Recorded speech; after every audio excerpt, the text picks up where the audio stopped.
कहते हैं पैसा सब कुछ खरीद सकता है, मकान, गाड़ी, इज्जत, लेकिन सुकून नहीं। शहर के सबसे महंगे इलाके में खड़ा था राघव रॉय बंगला। ऊंची दीवारें, 24 घंटे सुरक्षा और अंदर एक खामोशी जो कानों को चुभती थी। इस घर की मालकिन थी शारदा रॉय, देश की जानी मानी करोड़पति बिजनेसवुमन, जिन्होंने जिंदगी में सब कुछ अपनी मेहनत से कमाया था। पर आज उनकी आंखों में चिंता थी, क्योंकि सवाल सिर्फ बिजनेस का नहीं, उनके बेटे की जिंदगी का था। उनका बेटा आदित्य रॉय, पढ़ा लिखा, सभ्य, दिल का साफ, शादी के लिए कई रिश्ते आए, लेकिन शारदा हर बार चुप हो जाती। मुझे सुंदर बहू नहीं चाहिए, मुझे अच्छी इंसान चाहिए। रात के सन्नाटे में शारदा अपनी दिवंगत माँ की पुरानी तस्वीर के सामने बैठी। माँ की आवाज़, बेटी, इंसान को पहचानना हो तो देखो वो कमज़ोर के साथ कैसा व्यवहार करता है। शारदा की आंखें खुल गईं।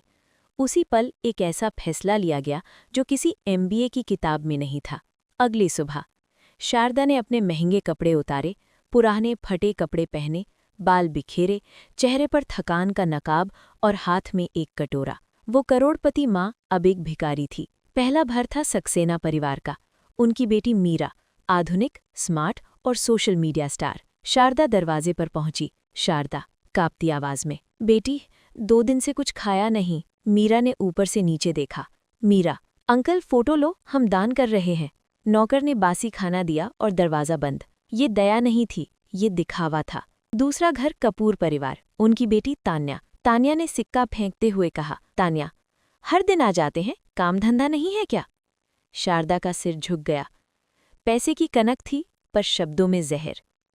तीसरा घर जोशी परिवार। बेटी पल्लवी। उसने दरवाज़ा खोला, कुछ पल देखा और धीरे से बंद कर लिया।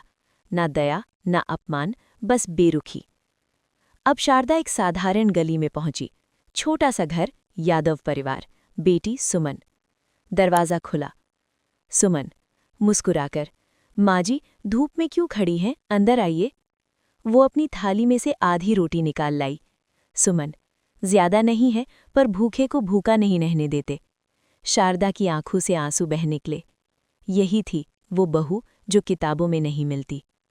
कुछ दिन बाद राघव रॉय बंगले में सभी रिश्तेदार बुलाए गए। शारदा मंच पर आई और सच्चाई बताई।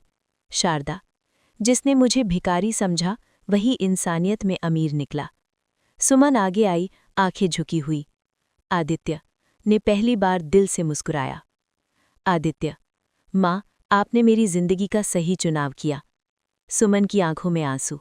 सुमन, मैं अमीर नहीं, पर किसी को छोटा नहीं समझती। शादी सादगी से हुई, जहां दहेज नहीं, अहंकार नहीं, सिर्फ सम्मान था। आज वही बंगला अब घर बन चुका था। शारदा अक्सर कहती हैं, मैंने जिंदगी में बहुत पढ़ा, पर जो एक दिन भिखारी बनकर सीखा वो किसी किताब में नहीं था।